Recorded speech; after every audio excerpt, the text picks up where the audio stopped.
Just as the Pixar brand is dead, however, it has been officially revived with a fresh IP sequel from 9 years ago, and the emotions are back on the big screen. Inside Out 2 is here, and we're going to let our emotions run wild as I have special guest Chris Rosvoglou as we break down this episode of this movie. Let's jump straight in to the episode. I scream, you scream for movies, and that's what we be doing.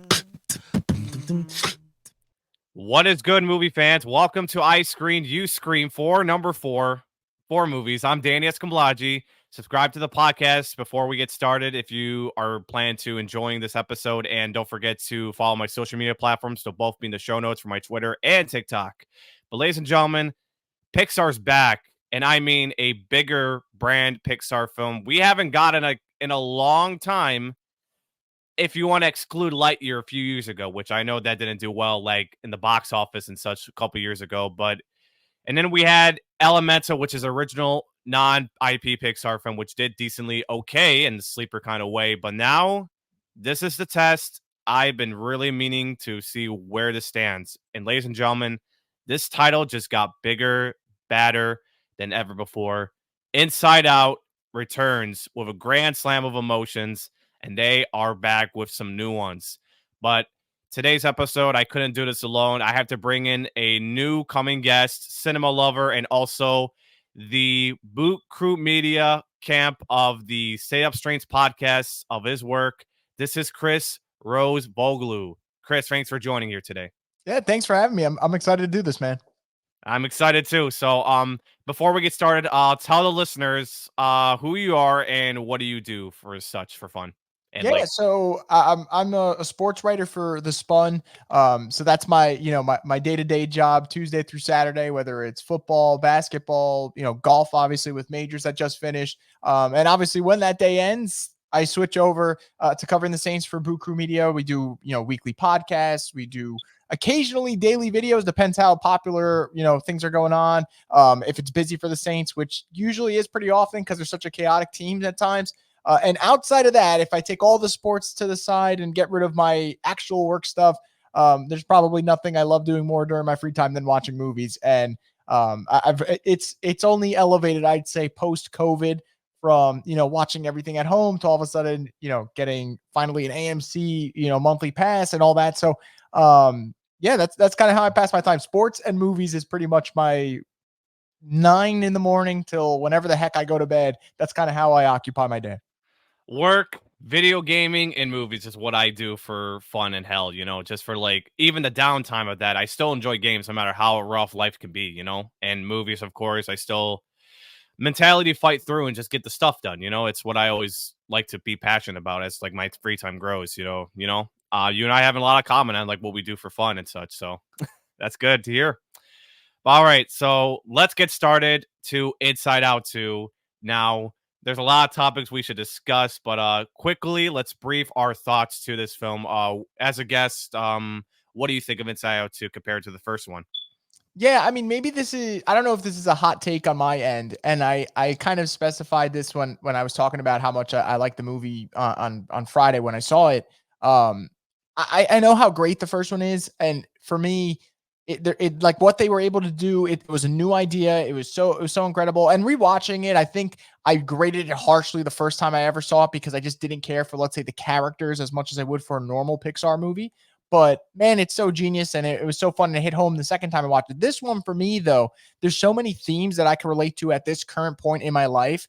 I've been very open about it on social media. I deal pretty often with really bad anxiety attacks, and it comes and goes. Some days I know why it happens. Some days it just happens. I'm like, what the heck? Why is this a thing? So for me to kind of see that emotion play out on the big screen, and even though it's in an animation style, I think you do it in such a fascinating way. Kind of, to me, I kind of thought of, the recent Puss in Boots movie they made, Last Wish, where they also did a good job kind of displaying anxiety on screen. I think that kind of hits home for me. So it's not for me to say that I think Inside Out 2 is better than the first Inside Out. I really don't know if I could say that because I think Inside Out is so genius and it deserves its respect as the first, obviously, to do it. But I thought this was one of those sequels where it didn't feel like a cash grab to me. It felt like a very, very genuine film that had a message to get across, which I absolutely loved. I don't think there was a specific target audience, which I appreciate, because I was in a theater with a bunch of kids, but also parents. I think everyone equally enjoyed it, which I think is fantastic. But yeah, overall, I thought it was great. I think I put it like as my 6th favorite movie so far of 2024. I'm trying to think where I had it ranked right now on LetterBoxd, but I really enjoyed it, and it's something that I absolutely would see again. And I usually don't see a movie at least twice unless I genuinely liked it, and I genuinely did like this, and I thought it was very, very good. Minimum 8 out of 10. That's kind of where I'm feeling on it. I can't say this one is better, but I'm gonna say it feels the same as the first one. I know fresh new ideas, like we got new emotions, a new story about center and Riley's growing up puberty. I mean, that's one way to say you can like move up with this movie, and I think they did a great job on elevating more story to Riley and the emotions inside. So I mean, one way of that, this is like pretty innovative to how sequels gets bigger and fresher every time. So I'm with you. I don't think it's just bigger as like the first, but it's actually, I mean, as like how good it is, it feels the same. So I'm not saying it's terrible or anything, but I think this is a great direction to where these movies should end up. Especially, we're obviously getting the third one because of this box office hit, but we're gonna talk about that in a second towards the end. But I personally like it a lot as the first, like I said, and I'm gonna rate this 9 out of 10. So, the only issue I have is just how short it is. I wish it was like a little above 1 hour and 40 minutes. I mean, that'd be so much depth and like more time, but I understand it's for the kids. So I guess I get it. They're trying to like keep this short for everybody, and it's not bad. So, I mean, that's the only take I have, which I wish some movies like this would be longer, which is why half the time I like rated like shorter than 10. So, I still had a good time with this film, and it feels just like what Pixar and anime movies like this gives you what to expect: emotion, joy, and like just good times, And the big screen like that is just how you experience this kind of movie. And I haven't watched the first one back then until like this past last week. I just saw the first one on Disney Plus. Man, it just hit me. It just hit me to my excitement to the sequel. So I'm glad I actually enjoyed it, and I'm glad I actually just got into this IP sequel of like Pixar. So this is something we haven't had in a while. So this is great. So I do want to go on to the next part of this animation, because there's some sketches in this animation where they included some characters. I thought this is well done. When you have like a character named Pouchy, you have a video game character in this movie, which, by the way, even before I saw the movie, there was a clip of that video game character at the Summer Game Fest like a couple weeks ago.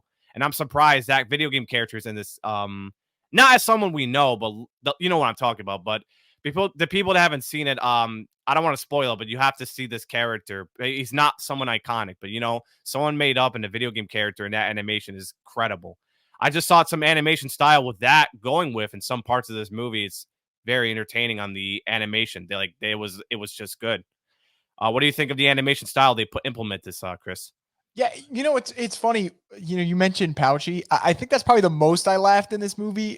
There's one specific scene. Obviously, I'm not gonna say which one, but it involved Pouchy and anger, and I could not stop laughing. Like I genuinely, like, I had my hoodie over my mouth for a little bit just covered, because I just found it so hysterical.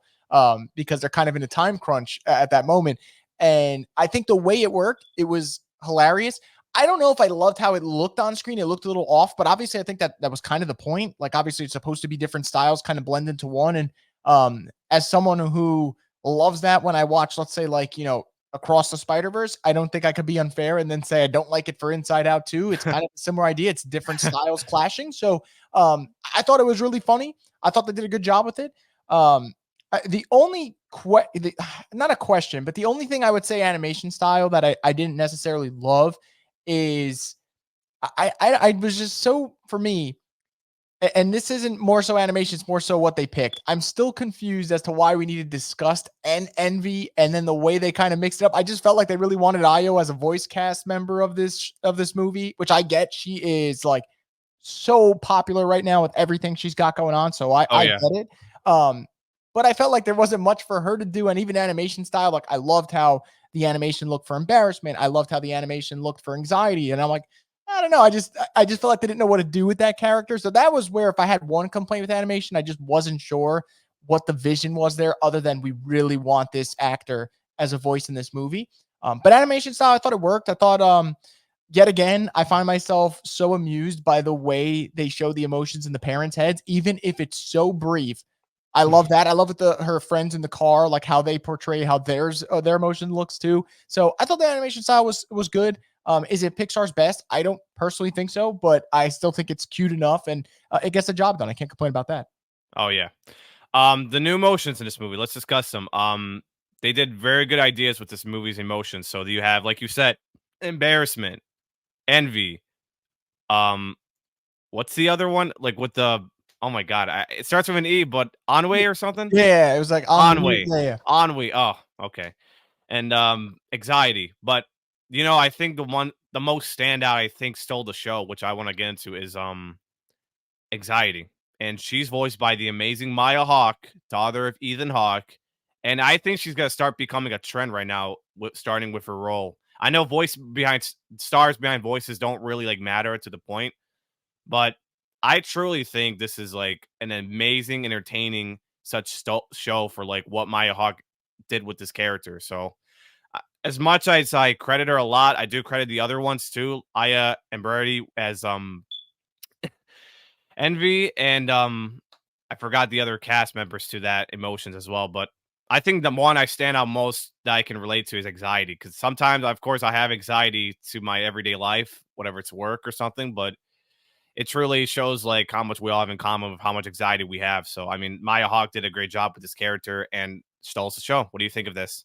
Yeah, absolutely. I think like I'll give you two. Obviously, the main one, like if I were to pick one, I do agree with you. And I think what they did such a good job of with it is, if you're like a younger kid watching this, you're kind of gonna see it as the villain, which as an adult, you definitely feel like that will be a villain in your life, how it takes over at times. But it just is such a good job with showing how sometimes that particular emotion can really overpower a lot in life. Like you can feel great at times. And man, if that wave of anxiety just kicks in, it is going to absolutely obliterate any other feeling you're going to have at that moment. Like that's just how life is, unfortunately. And I think for them to play it out on the screen the way they did was excellent. And you mentioned what she did with her job. I thought she was phenomenal. I'm hoping this leads to even more because I often tell people if I were to rank my favorite actors, Ethan Hawke's in my top 5. Like he's one of my favorites ever. So this is like the rare form of nepotism that I am totally okay with because I think she's so talented and she has his charisma with her mother's looks, which is like the perfect blend. And I hope this does lead to more for her. But I'll throw one more in. I thought embarrassment was really good. Like I think what they did with embarrassment and sadness towards I'd say the middle to later half of the movie was really good. Kind of a good message of being able to at times break out of that shell if you can. So I thought the design was awesome on embarrassment, but I also thought they did a good job of like, look, you're not going to get much dialogue out of this character, but you could still have great usage of it. And the way they did it, I thought was excellent. So I would say those were the two standouts, but obviously got to go with anxiety as number one. Yeah, me too. The other emotions. Who's your favorite out of all of them? I gotta go with anger because I mean he's funny, but anger is one way to see how funny it is in a show in a entertainment value, but entertainment. But sometimes in real life it gets scary with this kind of anger. But I think anger is just funny enough to be this guy, and I think he's like my favorite out of all of them. I'm more of a joy guy, joy person, if anything. So I gotta still go with anger. What about you? Yeah, look, I can't even I can't knock the pick. I think probably the way they handled him was perfect. Like I couldn't stop laughing. There's so many lines from anger that was perfect. But I'm actually gonna go with the one that I didn't expect. I'm gonna go with Joy because when I watched the first Inside Out, I'm not gonna lie, Joy kind of annoys me.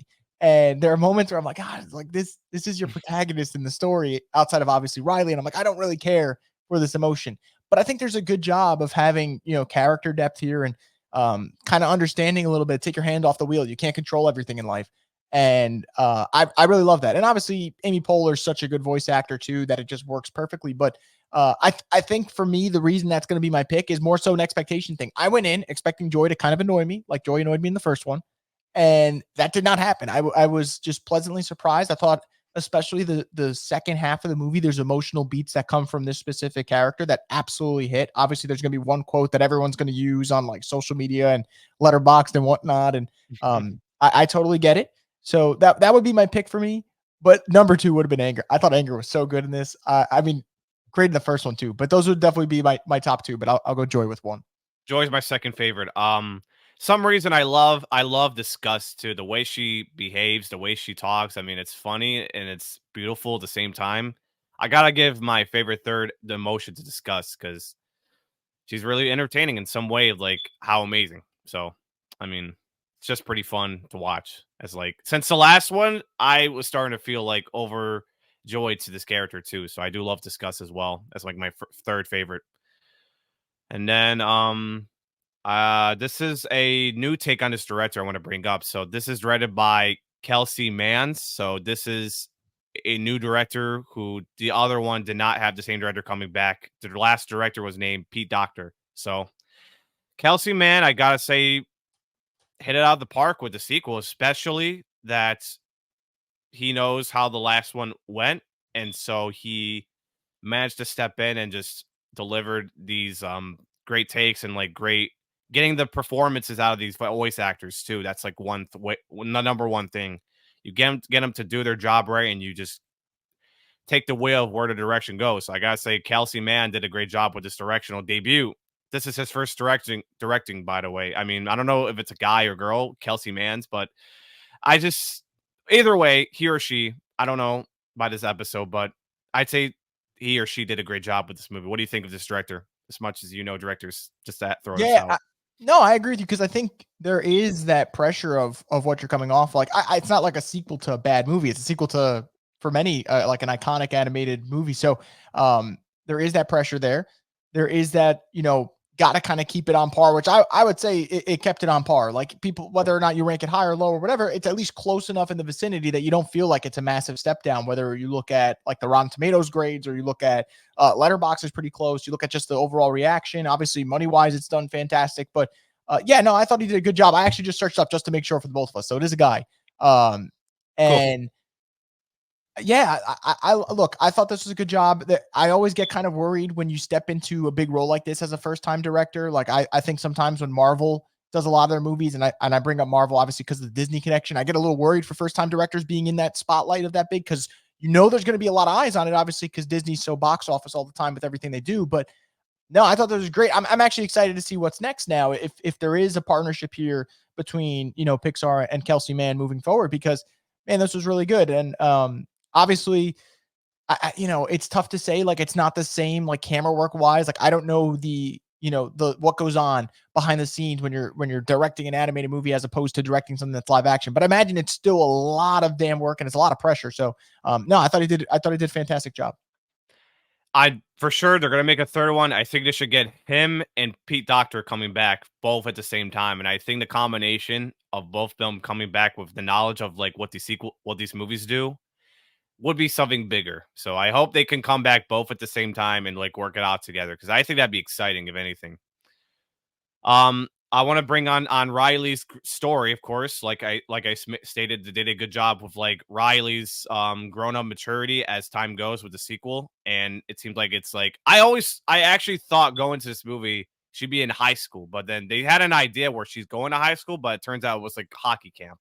I literally thought that was the case of like hockey and like high school, but turns out it was just it was a hockey camp. But other than that, I mean, they handled her maturity pretty good. So I gotta say, especially what they're gonna do with the third one, she's definitely gonna be in college by then. So, or maybe to the adult world of her career. So I mean, whatever they're going with, I mean, I'm excited for what Riley's maturity is gonna take up to. So, what do you think of the Riley's story going along that?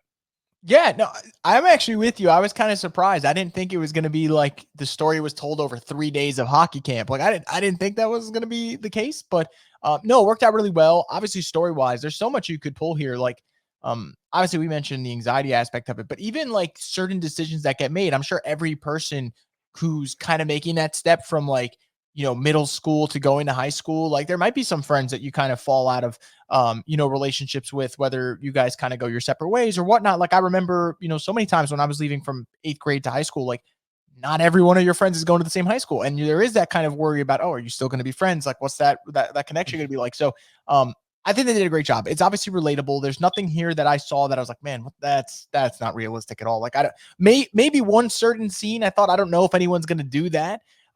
Which revolves a certain character sneaking around. But other than that, like everything seemed pretty on par. And I agree with you. Like there is more you can do with this. And that was my thought leaving the theater was, if they stop it here, I'm cool with that. Just like I was cool with if they stopped it at the first one. But if they continue, there is definitely a story to be told. So I think they've left themselves a pretty good spot to put themselves in where you can stop here, you can continue going. It's kind of how I felt about almost every single Toy Story movie. Like if you finished the first Toy Story, you could have stopped there. After the second one, you definitely could have stopped. After the third one, I think they should have stopped. But this is where they're at, and I think the story's in a good spot. So I definitely have that was not on my complaints at all. My only complaint was kind of what you said earlier, which was, man, I wish it was a little longer. But again, when it's kind of also geared to kids, you can't make it that long, obviously, because the attention spans won't be as long. Yeah. If you predict the third one, where do you think Riley's going to be? Like after college? Because I think it will be after. I think she'll go through college and then goes into the adult world of like owning a house, having a career. I mean, challenges along the way, perhaps. I'm thinking the third one could end up exploring that and then like cap off the trilogy just like that of where she's like handling to next. Because I think if they do a third one, fuck it's raw feed. If they do a third one, which will end up just beautifully, I think this is one way to cap this trilogy and just a long goodbye. Unless it's an IP like Toy Story, which they're doing the fifth one. We won't get it till 2026. I think it's going to be just amazing how Inside Out can end us off with the third one, which won't be for a few years. Won't be until few years, but we'll see where it stands. I want to bring up Pixar real quick. So as we've been getting Pixar movies lately, they have been not inconsistent, but since COVID, they've been dumping these Pixar films day and date, and that's because of COVID, of course. But you had Soul, you had Luca, you had Turning Red, which they didn't give a chance to when they were coming back off of 2021, and then you have Lightyear the following. Lightyear was the following year as Turning Red, but then that didn't do well because no one had asked for this kind of movie or like the marketing wasn't that good, especially this character. It had other factors too. Pixar managed to bring it together with Elemental, which I heard was very good, and Inside Out 2. The way they're making these movies now appeals a lot to adults, all ages, which is something I think they should keep doing because it appeals a lot to like anyone, and it just appeals to like entire families.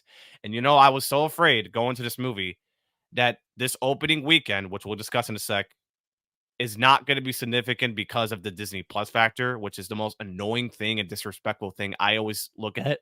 And it bothers the hell out of me seeing these numbers. But then Pixar's Inside Out 2 did crazy business that weekend, Father's Day weekend. And it feels like this movie's obviously well reviewed. It's got the same cinema score it got, which is an A, as the last one. And I think many people with this with Disney IP sequels like Pixar for Inside Out, I think what they should keep doing is to bring these IP sequels back. Because if you're gonna get originals, because there's a Pixar film next June called ELO. I don't know if you heard of ELO, but that I'm very uncertain because it's an original. And look, I think this is the right step. Families are coming out to see these Pixar movies and screens now, which is good. Even Elemental had like a great legs to the word of mouth it had. So that's like the right step. And then Inside Out 2 brought bigger people in with this IP. If they can keep bringing these sequels along with Disney anime movies, which we're going to see Moana 2 this year, that's going to be a factor where families are now coming out to these relatable IPs they remember with kids. So, and the Pixar movies are making just well for everyone to see than I think they used to before. But other than that, this is a right step for Pixar. What do you think of Pixar going forward right now? Yeah, I'm kind of look, money wise, I'm not worried for them. Obviously, they hit it out of the park this weekend, and I think this thing's going to have ridiculous legs because, I'm looking at like if you think about what's coming out lately, there's a couple of movies coming out later this month that I'm excited for, but it doesn't at all interfere with the audience of Inside Out 2, which is great. Like I want to see the bike riders this week. I'm very excited for that. That is not like that is such a different target audience. That has nothing to do with that. Like that's not going to affect that at all. So obviously money wise, they're good. My thing as a consumer, I'm hoping there's a balance because I think there is. Obviously, the safe money is for them to continue making sequels to like these big IPs. Like if they're making a Toy Story 5, obviously, if they were to make an Incredibles 3, they'll make a crap ton of money. Obviously, Oh yeah. It makes sense from a business model for them to do that. I just really hope that they continue to have a blend of like you can do those, but also give us new stories because I do think the new stories are good. Like I know they didn't make money on Luca or Turning Red, but like I would argue both of those are very good movies. Not great. I'm not gonna say they're great, but like they're good movies that I think have a different story to tell as opposed to other ones, especially one like Luca. I think that was vastly different from things that they've done in the past, and I really enjoyed that one. So I hope there's just a balance because there is still, I still think that there are people that want new stories to be told. Not everything has to be a sequel. Like we do like original ideas, but to your point, there you need to be fair with it because I love like out of any Pixar movie, Toy Story movies will always be my favorite.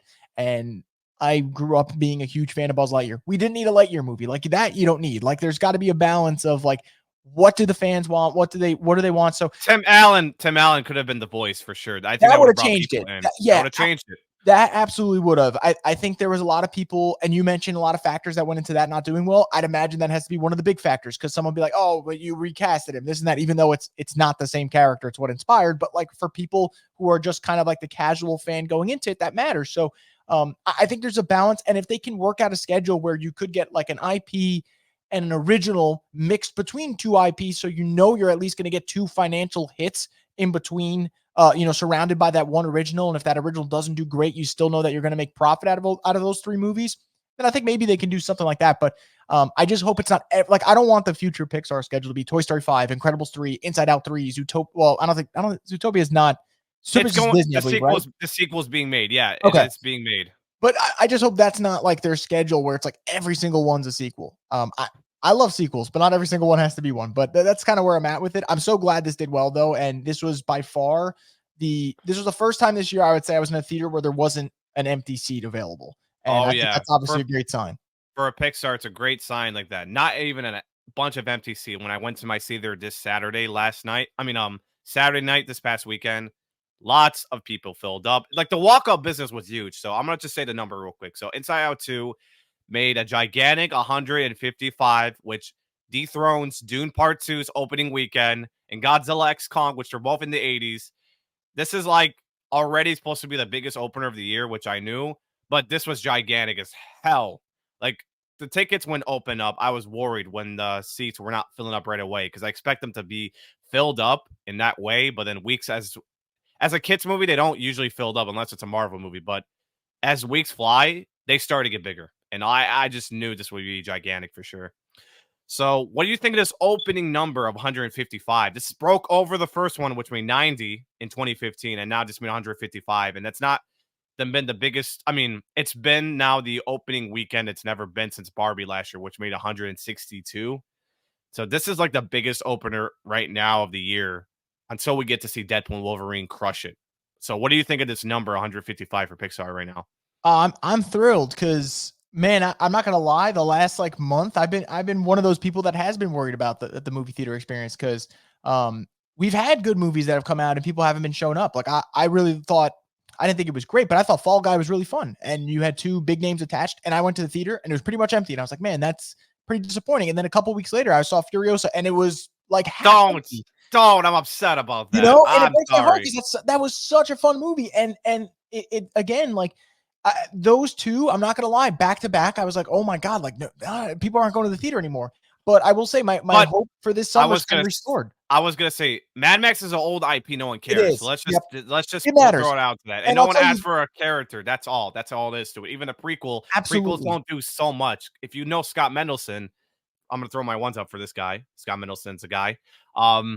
He said prequels don't do great and they struggle. So we're going to get to see that with Mufasa this year. So this is a question mark. I sort of have iffies on this because it's going against Sonic, which Sonic is a sequel people want. So I'm going to be on that war for that. Anyways, go ahead. Sorry. I agree with you. I was going to throw that in because for me, it kind of hit me after a couple weeks ago when I saw the new Bad Boys movie because it was packed for that. And I thought, you know what, man, like maybe the movie that I just really like there isn't from a box office standpoint, like maybe there just isn't a huge market for those. Like I enjoyed it, but there isn't a huge market for that. So back-to-back movies that I have seen have been just absolutely packed theaters, and they've done well. They had really good legs this past weekend as well. So I still feel now I feel pretty good. Like I was worried about where we're heading into the summer with so many things that were not doing well in May, but now you're seeing, to your point, like you're getting movie franchises people are familiar with. Bad Boys, obviously, with big names attached, and obviously it being 4, and then obviously Pixar just being Pixar, what it is. Now I'm feeling pretty good. So obviously I'm excited, and I think, look, you don't have to even like a studio to know if someone's winning, it's good for everyone because you need people to be in the theater. So that's kind of how I look at it. They're all kind of on the same team. Don't forget about the Apes. They kicked off summer last May, which Yep. look, it's been predicted it should have opened that first week of May. The Fall Guy underperformed. I think the Apes could have just done just great as like opening weekend of the summer kicking off. But other than that, let's honor the Apes because I love the movie. Don't get me wrong. I still love it. Episode is up for the podcast if you want to check it out, both YouTube and the podcast audio. I had wanna be a boy seeing intern Christopher from the BO Boys. So you can check that episode out after this episode, guys. But let's not forget about the Apes. They start fine, and they are still having. And by the way, it's at number 3. It came back to the chart of top 3 by dropping 4%. I think it has something to do with drive-throughs of the double feature with Pixar's Inside Out too, because 20th Century is owned by Disney, so it could be that or the Apes are just popular than we all knew and markable. I hope it's the latter. I love the Apes franchise. So oh yeah, West Ball should come back if anyway, but we both agree on that. It should be coming back. Yeah, look. Deadpool Wolverine, I'm just gonna throw this out. What number do you think it's gonna do? I think it's literally gonna do nearly 200, and I don't think it's gonna do 200 plus, but I think it's gonna get near because of that iconic Deadpool Wolverine coming back as a character. And this is something Marvel kind of needs, and I'm still assuming that it's not gonna probably save superheroes just yet, but I think it'll be a great direction where they're doing. So what do you think of like Deadpool Wolverine next month? Because that's going to be the biggest of the summer, if anything. Yeah, I do think it's going to hit the 200 mark. And the reason I do feel that way too is also like, I don't know if you've been checking like the tickets from now, but like, yeah, I didn't realize there's so many, there's so many seats already taken, but B, yes. A lot of like the options are 3D, which I didn't even think that was going to like, I didn't think we needed 3D for Deadpool, honestly. Yeah, me right? too. Like, and I even saw some options were 3D IMAX, and I'm like, okay, you're probably putting like $32 on one ticket right there. So no, I think it will. It's obviously the question mark though, because it is rated R, and I do think like if this was PG-13, this is easily making over 200 plus. But like it being rated R probably hurts just a tad, but I think it will make 200 million. And the reason I say that is I do think there are people that aren't. They're not Marvel fatigued. They're fatigued of a bad product that Marvel's put out the last couple years. And I think there are so many people that will go to see this for the fact that they do trust the Deadpool franchise. To your point, you mentioned Hugh Jackman coming back. I mean, I have like an older cousin who doesn't watch Marvel, but he used to love the old X-Men movies growing up. And guys like him will go see it just for Hugh Jackman, in my opinion. Like I think that is another appeal. So that helps. And also like competition wise, I mean, I'm excited for Twisters the week before, but I don't know how that's going to do in its second week when Deadpool Wolverine. Yes, because it's going to lose all the PLFs that following week. So if Yep. anything, Universal should move it up to a week because that comes out after Despicable Me, but that won't be an issue because Despicable Me is not a type of movie to see on the PLF. It's just like all ages to watch on, no matter what screen. But Twisters, you've got to have like his 2 weeks events because especially when we saw Mission Impossible being released before Barbenheimer, yeah. I bet Tom Cruise is literally pissed in a nutshell for that. That's what I was thinking. Losing all the PLFs. And he blames, look, he should go out and tell Paramount not to do this again because I hope they just learned their lesson. That's all. Yeah, no, you're right. That's been on my mind a while because I keep looking at the pre-sale tickets and I have a trip where I'm not going to be back until that Saturday where Deadpool and Wolverine comes out. And I usually love to see the movies on that Thursday, but I'm like, all right, maybe that Saturday when I fly back home, I'll see it then. And I'm looking at the tickets there and the options are thin right now. And then I was like, okay, let me see Twisters the week before. And there's still so many seats. And I'm like, I'm a little worried about that. Like, I think Twisters would benefit. Like, you move it up a week. If it does well review-wise, word of mouth, maybe that helps it for that second week. But I think it's going to appeal to adults because that type of audience that remembers the first one will come out for sure. Absolutely. Yeah, we've been discussing a lot of summer movies, but other than that, we both think Pixar's back at least. I meant to throw this question back to the point. I meant to throw out. What do you think Elo will do next year for as original Pixar? Because I'm still bullish on that one. What do you think? How much early do you think it will just do as like Pixar getting families back in already with Inside Out 2? I think, did they announce a release date for it? Did they say when they Yeah, want to it put it out? was supposed to come out this year, but they moved it because the strike. They delayed it to a year on June. So next Father's Okay. Day, Elo comes out. All right, then I could still see it doing decently well. I think, but for them though, it's got to be good. Like the product has to be good because I remember last year, I believe it was last year when Elemental came out, it didn't start off strong, but eventually people started talking about it, and then this thing had ridiculous legs, which was obviously nice to see because it really, I thought it was going to be a huge flop after that first weekend where I think it got like 30 million the first weekend, which for Pixar is not what they want from a movie, and then it started cranking out numbers. So I'm a little worried with like you said, like I do think there are people that, like if you're going to see with a family, you kind of have to know the name, right? Like that later this year, a family might want to go to see a movie. They say, "Oh, the Moana sequel comes out. That's a name they know. They're going to go. There's no question about it." So I'm a little worried, but I still think if it's a good product, they'll find a way to make a decent amount. But I, I don't know, maybe like 400 million is probably like the full number, like the whole time I would think right now. I'm not, and that's probably me being optimistic right now. I am a little worried about people going to see movies that they're not familiar with the IP. I think that kind of scares me. Yeah. So we'll see what happens next year, and we'll see how Moana 2 will do this year because that's also, I think that's going to be big for sure, just for the Easily. name, easily. All right, Chris. That's pretty much everything we ran into this episode. So, is there anything else we should like throw this out before we wrap this up? Well, I have a question for you actually. So we talked about movies later this summer and whatnot. Is there a movie that, outside of the ones we mentioned that is coming out this year that for you, like you think should be on everyone's radar? And it doesn't even have to be from a box office standpoint, just something that you think is going to be, just a damn good movie overall outside of the ones that we mentioned. I was gonna mention the only summer movie I'm really anticipated is Borderlands, and I know you can talk Okay. shit because a lot of fan base are hitting on this movie hard, but I think they're just cynical. I think I'm just starting to believe a little bit, and I know it just got a PG-13 rating, which pissed most of the fans, but I think, look, listen, it's a Guardians type ripoff, which is viewed as a trailer in the movie itself. So they're trying to wide appeal everyone, especially kids that play Borderlands. So my take is it's gonna have a Five Nights at Freddy's crowd, and I think it's just gonna be gigantic. We'll see.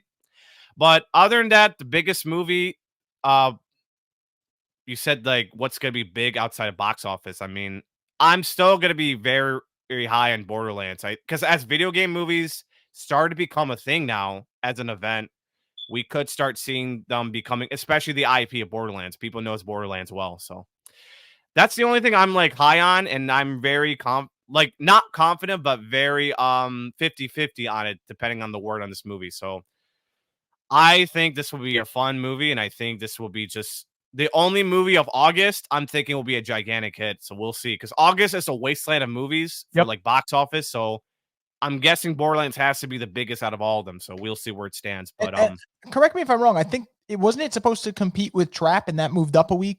I could be wrong. yes, I think they moved Trap, yes. so maybe that's a And good sign I'm for and Borderlands. I'm gonna be honest, Trap is a movie I think it's got spoiled on the trailer. I think It that did, yeah. the twist got ruined, so I think it's shame on Warner Brothers for that. So I will look, it's low budget. I think it's gonna win anyways. It's a win-win. Horror always wins. It's low budget. Yeah. So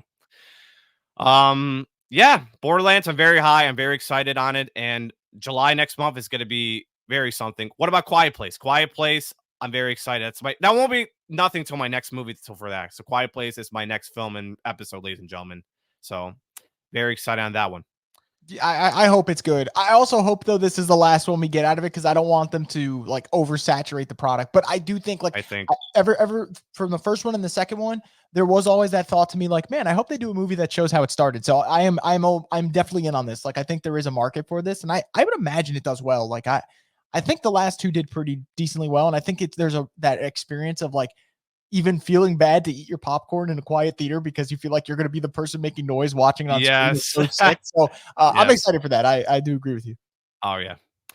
All right. Well, that's everything. So we can say summer is back and Pixar and Bad Boys. Oh, and what I want to mention, I was one of those people who thought Will Smith's star power slap just got ruined. And I'm here to say I'm wrong. So I'm already feeling ashamed of myself, wondering if the slap really meant something, and it's not. So people don't care because it's Will Smith, and even when I was watching one of his movies, I kind of forgot all of a sudden to slap, especially how good he is. So, I'm just here to say to update that I was wrong, and I am going to be ashamed of myself for the rest of my life for that prediction. So, okay. Well, I don't want to ramble too much and your time, but I think that's going to be wrapping up here. And this is the episode of Inside Out 2's review. I know we went off the board, but hey, it's summer movies. Fuck it. We're doing it live. I'd say it's fun. So it's really fun having you on, Chris. And as always, thank you so much. Where can the listeners check you out, and like what content you do? Like, so I leave them all in the show notes of descriptions of the episode. Yeah, so people can check out on social media. I guess we're calling it X these days, at Rosvoglou Report, ROSVOGLOU Report. They can check out the podcast Straight Up Saints for Buku Media's channel on YouTube. And then in terms of written work, thespun.com, and also just on the fun side where I just do my, late at night reviews and fun thoughts on LetterBoxd. I just have Cinema with Chris. I'll leave all of those in the show notes. But ladies and gentlemen, that's Chris Rosvoglou, and it's always to have you on. It's nice to have you on for the first time. Hopefully, we'll get something to work out once I find a good movie for you that suits your interests, and then I think we'll get on the pod again and just keep the chemistry rolling. But yeah, Sounds good to me. So, ladies and gentlemen, for me, you can check out. You can follow my social media platforms, Twitter, X, and TikTok. They'll both be in the show notes. And if you are enjoying this episode and this section, subscribe to the podcast on Apple. Also, if you're happy to listen to us on Apple, leave a 5-star review. It'll help listeners find the show. I am also on YouTube. YouTube is another big platform I also recommend. You'll get to see my face, Chris's face, and we've been throwing our own emotions out too. So talking about Inside Out too. So you can subscribe to the YouTube channel. It's a must subscribe for facial expressions to this content of I Screen, You Screen 4, number 4 for movies. And next episode won't be Too Quiet Place, so that's in a couple weeks. So stay tuned for that. Stay subscribed till then. And till then, ladies and gentlemen, this is Danny Escamlaji signing off of I Screen, You Screen 4, number 4 for movies. Until then, stay screaming for the movies, and I'll see you guys then. Peace.